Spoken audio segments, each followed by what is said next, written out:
Oh my God, Ned. He's my best friend. Oh, my Aunt May should really know. Stop talking.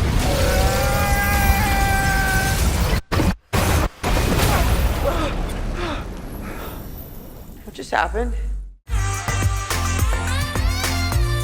Welcome to your weekly ticket.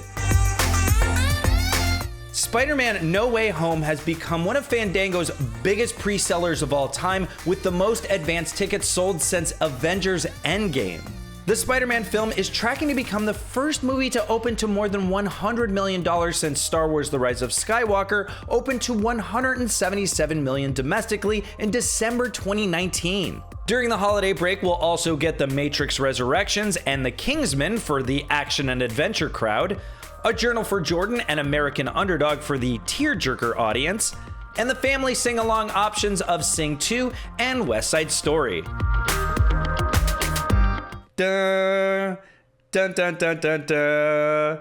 The script said for me to go listen to the melody, but I already saw the play. I'm cultured, okay? Phantom of the Opera was Universal's first horror movie, and it's now getting a modern musical update courtesy of screenwriter John Fusco.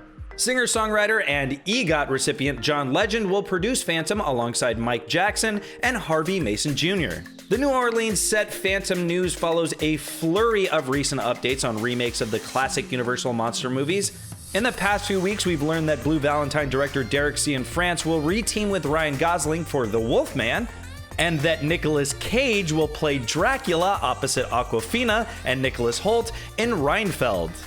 This actually won't be Cage's first turn as a vampire, however. I'm a vampire! I'm a vampire! I'm a vampire! I'm a vampire! Meanwhile, Christopher Nolan continues to add just the biggest stars possible to his next film. Florence Pugh and Rami Malek are joining Cillian Murphy, Emily Blunt, Matt Damon, and Robert Downey Jr. in Oppenheimer.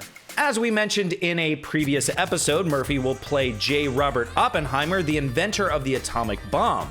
Blunt will play his wife, Pugh will play a member of the Communist Party whose affair with Oppenheimer causes security concerns, Malek will play a scientist, Damon the director of the Manhattan Project, and Downey Jr. will play the infamous chairman of the Atomic Energy Commission who questioned Oppenheimer's loyalty to the United States.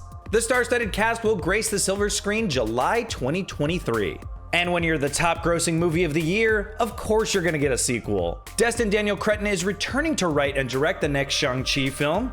The sequel was officially announced as part of a development deal that Cretton signed with Disney, which included a new adventure with Simu Liu's Shang-Chi. Cretton told Collider, "It's a fun place to be right now. Everything is a possibility. We're just tossing very loose sequel ideas around, and we'll start to hone in on something soon, hopefully." Shang-Chi was also chosen by Fandango users as their favorite film of 2021 in a fan pick survey. More on that later, but now to the most anticipated movie of the year. The wait is finally over. Spider-Man No Way Home, the culmination of the first Tom Holland Spider-Man trilogy, is in theaters this Friday. In the film, Peter Parker asks Doctor Strange to do a spell that will make the world forget he is Spider-Man.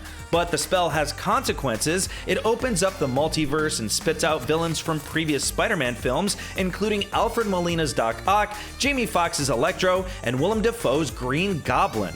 We recently had the No Way Home cast of Holland, Zendaya, and Jacob Batalon ask each other questions about their characters' past, present, and future.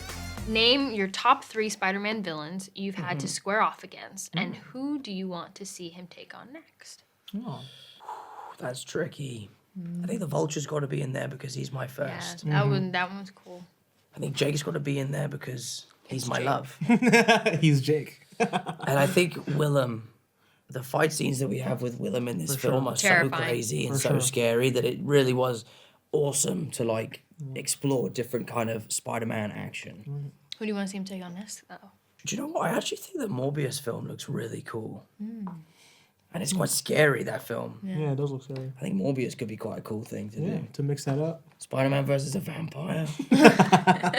Both the Spider-Man movies and Euphoria are in high school settings.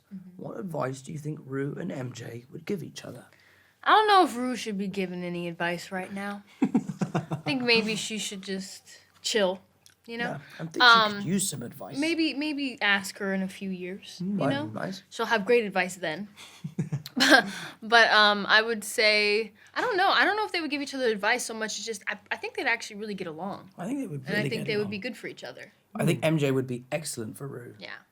If Ned got a spin-off, what do you think it would look like? Pitch us your show. Oh yeah. Please spin off. So a Ned Leeds spinoff would probably be one where he works with The Avengers. Shield? Shield. Yes, Shield. yes. It's not Oh, like- sword. So right, sword. Like an official guy in the chair. So he would be That'd be that, sick. and I feel like he'd probably work with every superhero, not Yeah, just amazing. Spider-Man. You would And leave me. I mean, I would give you all my time and also other people my time. Nice. And I You feel wouldn't like give me all of your time if Yeah. you're giving other people time. A TV show with you and Fury would Yeah. be really funny. I think that'd be hilarious. Is like his new little Shadowing protege, him. yeah, shadowing him. That'd be hilarious. Yeah, like Mr. Fury have a notepad. Like, why did you make that decision? Yeah, because the other one is a spoiler. Yeah. Oh, huh. Interesting. His other possible plot. Ooh. Things to come. In theaters on Friday is Spider-Man No Way Home and Nightmare Alley. Microphones. That's right. Wire recorder. You recording this? No. My office is wired to record all analysis sessions. You got a smoother line, but you run a racket. Same as me. Set against the backdrop of carnival entertainment in America pre-World War II, Nightmare Alley shows a man with a shadowy past rise from the bottom of the world to the top of society through tricks he learned in the Big Tent.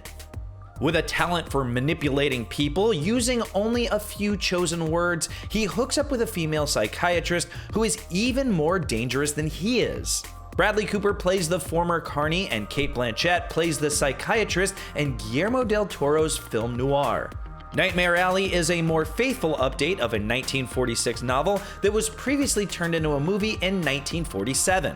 The cast is as stacked as a deck of tarot cards, with Rooney Mara, Willem Dafoe, David Strathairn, Richard Jenkins, and Toni Collette rounding out Del Toro's world of colorful characters.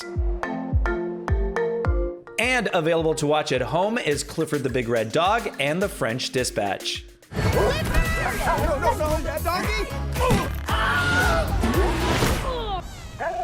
This dog is killing me. Who let the giant red dog out?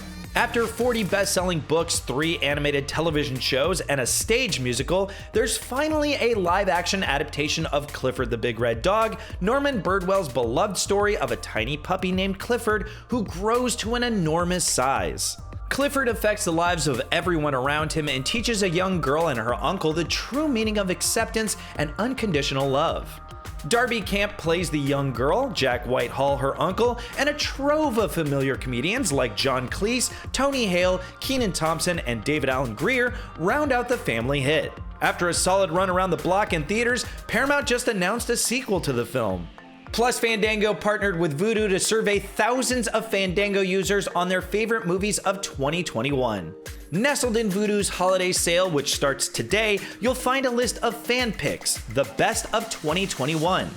From Halloween Kills to Shang-Chi and the Legend of the Ten Rings to Dune and the Mitchells vs. the Machines, you can catch up on the most beloved 2021 movies of every genre on Vudu.